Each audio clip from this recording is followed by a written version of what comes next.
Hey y'all, Farmer Dre back at us on a beautiful day on the farm. It's been gloomy for the past week or so. It's been raining, misting, been gloomy. It kind of feels like spring right now. It's nice, it's beautiful weather. But yeah, it's part of being, we're turning into fall here in Missouri. But today I'm gonna talk to you guys about my tomatoes and what happened to them. So you guys know in the spring, we plant a lot of tomatoes. If you guys follow my channel, you guys know I do a lot of tomato videos. But I'm gonna go ahead and show you guys what is going on with tomatoes. We've been busy planting strawberries, the farm tour, the whole fall thing going on here on our farm. And tomatoes is one of those crops where you kind of, this time of year, you kind of forget about, and it just turns into a mess pretty quick. So if y'all remember, we did have field tomatoes out here, just a few rows out here. And got to come through pick up this plastic.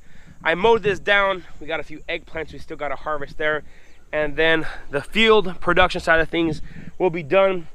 For next year, I don't think I'm gonna plant any field tomatoes anymore, just because the quality. I keep saying this every year, right? I plant them, and then in the fall I'm like, was it worth it? Was it not worth it?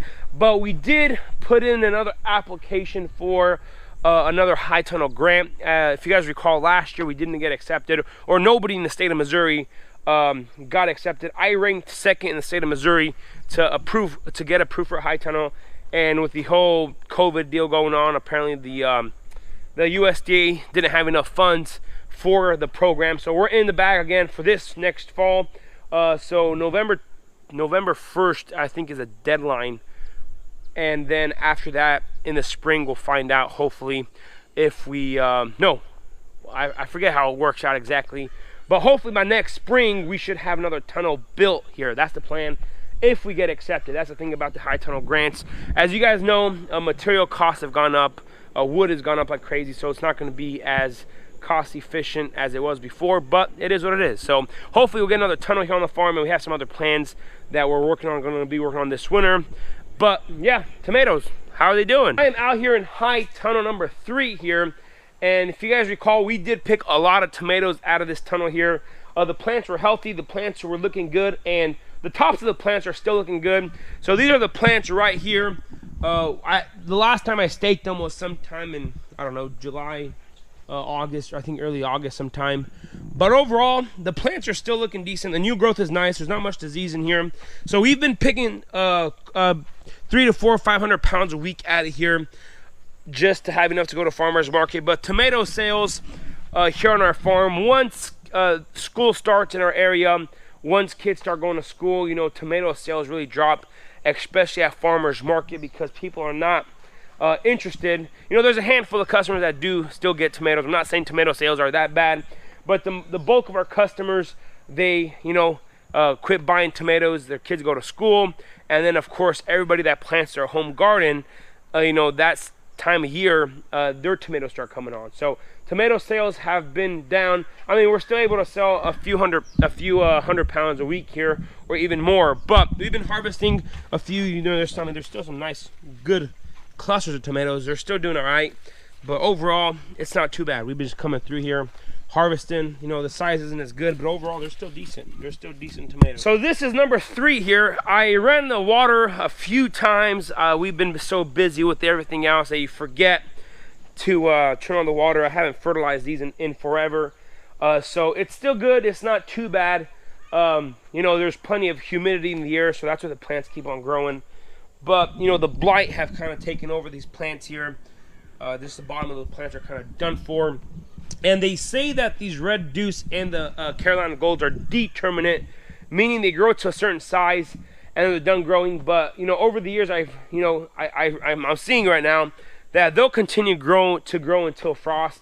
You know, you have that huge flush of harvest when you're picking a few thousand pounds a week, and then it slows down, and then whenever that new growth comes in production, you just kind of cruise till fall. And that's what we've been doing out of number 1 as well, and out of this one.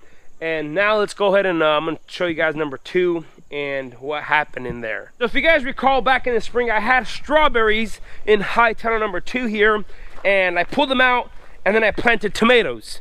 But as you can see here, there is no tomatoes in here.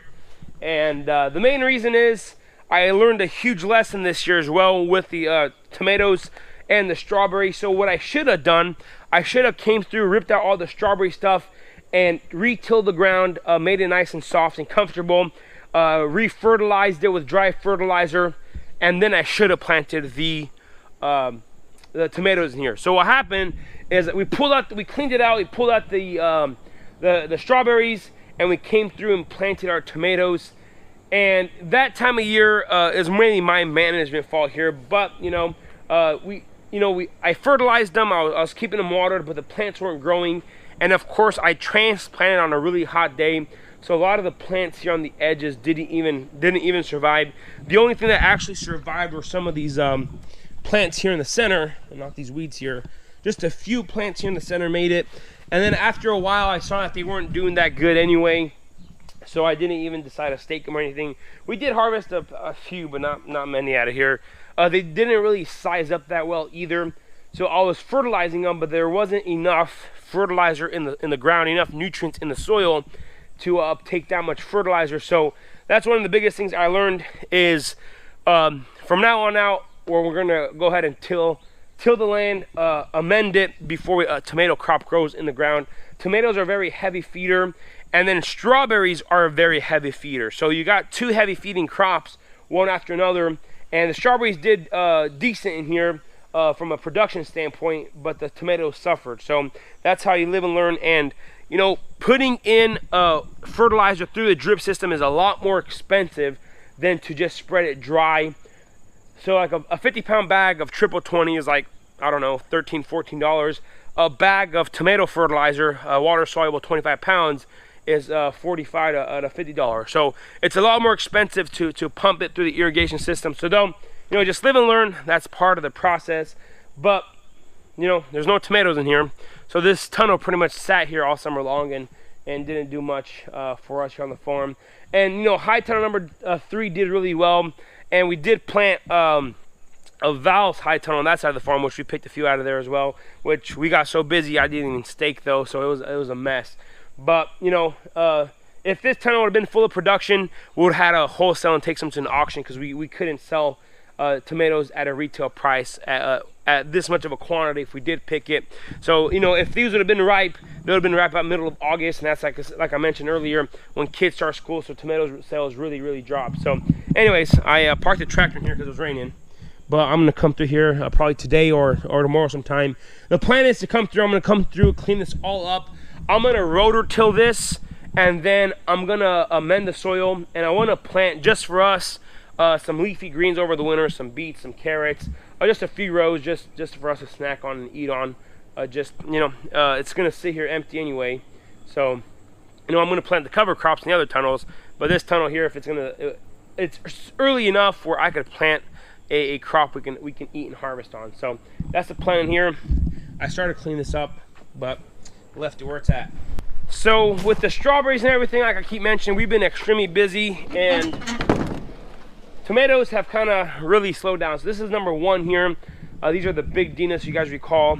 And then these over here, these are the red deuce. There's still a lot of good fruit in here we can come through and harvest, but it's not too terribly bad. There's a lot of weeds. I let the lamb's quarter get out of control here. This is all lamb's quarter. The only downside about lamb's quarter is this thing right here has like 10,000 seeds in it right here. So we're gonna have a big issue with lamb's quarter next year. I better get on to next year before this becomes even a bigger mess. But yeah, not too bad. I mean, look at these red deuce. They're still, we haven't harvested in here for a couple of weeks here, but look at this. Beautiful, decent size. I gotta come through here. This is money in my pocket right here.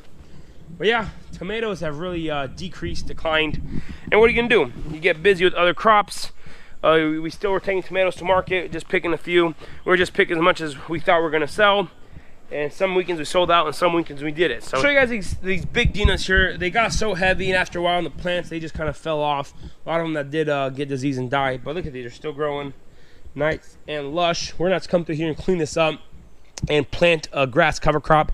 I think I'm gonna just plant annual ryegrass like we did on the strawberries. It grows nice. It grows. It builds up the endophyte in the soil there. So yeah, hopefully we'll get this cleaned up here. But this is what happened to tomatoes at Gardner's Orchard here. So it's a big mess, but you know, it's just part of it. You know, in all reality, I didn't need to show you guys this, but this is the truth of having multiple crops here on the farm. Yeah, so this is it. This is tomatoes at Farmer Dre's Tomatoes. And in the spring, I'm gonna have a different opinion about these, but for now, I'm honestly kind of sick of tomatoes.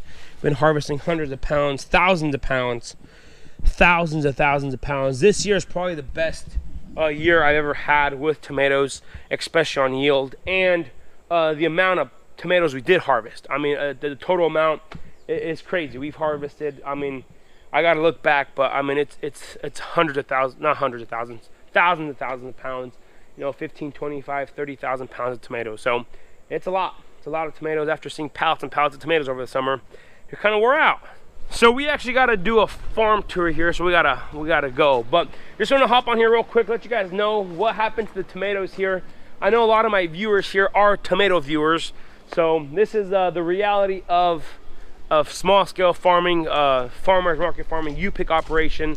And like I mentioned in previous videos this past spring, you know, the majority of the crops we grow is fruit. We have about 35 acres of fruit. We got apples, peaches, blueberries, blackberries, strawberries, and just these, we got 4 greenhouses or high tunnels here on the farm. So slowly, tomatoes isn't the main crop, you know, even though they are a good money maker and a good seller. We're still gonna continue growing them, but we have other crops that we gotta take care of and manage out there. So that's just part of the process, part of the experience. And the biggest thing is you gotta enjoy every moment of it.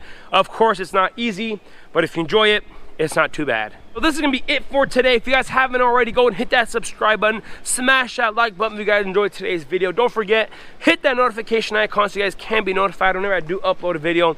I wanna say thanks for watching up to this point. Y'all have a good day, and we will see you next time.